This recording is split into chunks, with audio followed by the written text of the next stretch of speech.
மத்திய பட்ஜெட்ல சுங்க வரி குறைக்கப்பட்டதன் எதிரொலியாக ஆப்பிள் நிறுவனம் ஐபோன்களின் விலையை அதிரடியாக குறைச்சிருக்காங்க. இந்தியாவில் விற்கப்படும் இறக்குமதி செய்யப்பட்ட ஸ்மார்ட் போன்களுக்கு 18% ஜிஎஸ்டி மற்றும் 22% சுங்க வரி விதிக்கப்படுது. இந்த சூழல்ல மொபைல் போன் மற்றும் சார்ஜர்களுக்கான சுங்க வரி 15% குறைக்கப்படுவதா தன்னுடைய பட்ஜெட் உரையில மத்திய நிதி அமைச்சர் நிர்மலா சீதாராமன் அறிவித்திருந்தாங்க. இதனையடுத்து இறக்குமதி போன்களுக்கான மொத்த சுங்க வரி இப்ப 16.5% குறைக்கப்பட்டிருக்கு. இதன் எதிரொலியா இந்தியாவில் இறக்குமதி செய்யப்படும் ஐபோன்களின் விலையை ஆப்பிள் நிறுவனமும் குறைச்சிருக்கிறாங்களாம். ப்ரோ அல்லாத அடிப்படை மாடல்களின் விலை கிட்டத்தட்ட ரூபாய் 300 குறைக்கப்பட்டிருக்கு. உயர்நிலை ப்ரோ மாடல்களின் விலை ரூபாய் 6000 வரைக்கும் குறைக்கப்பட்டிருக்குதா.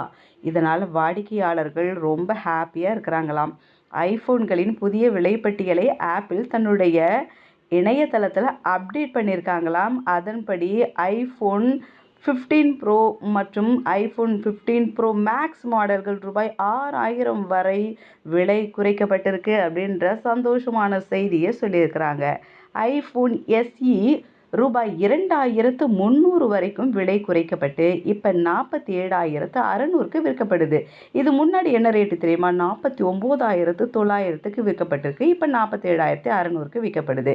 இதே போல் ஐபோன் 13 மற்றும் ஐபோன் 14 மாடல்கள் முறையே ரூபாய் 59,600 மற்றும் 69,600 விலையில் விற்பனை செய்யப்படுது. நிர்மலா சீதாராமனின் இந்த பட்ஜெட் யாருக்கு சந்தோஷம் கொடுத்ததோ இல்லையோ, இந்த ஃபோன் பிரியர்களுக்கு மட்டும் கண்டிப்பாக சந்தோஷத்தை கொடுத்துருக்குன்னே சொல்லலாம். அப்படிப்பட்ட விஷயங்கள் தான் இப்போ வெளிவந்துட்டு இருக்கு. கண்டிப்பாக ஃபோனுன்றது முக்கியமான ஒரு தேவைகளை ஒன்றா இருக்குது. அதனால் நிறைய ஃபோன் பிரியர்கள் இந்த ஃபோன் ஆர்வத்தில் நியூலியான கலெக்ஷன்ஸ் எல்லாம் தேட போயிட்டு இருக்கிறாங்க. அது அவங்களுடைய பர்சனல் லைஃப்க்கும் யூஸ்ஃபுல்லாக இருக்குது. அப்பேற்பட்டவங்களுக்குலாம் இது கண்டிப்பாக யூஸ்ஃபுல்லாக இருக்கும். ஹாப்பியான நியூஸும் இது.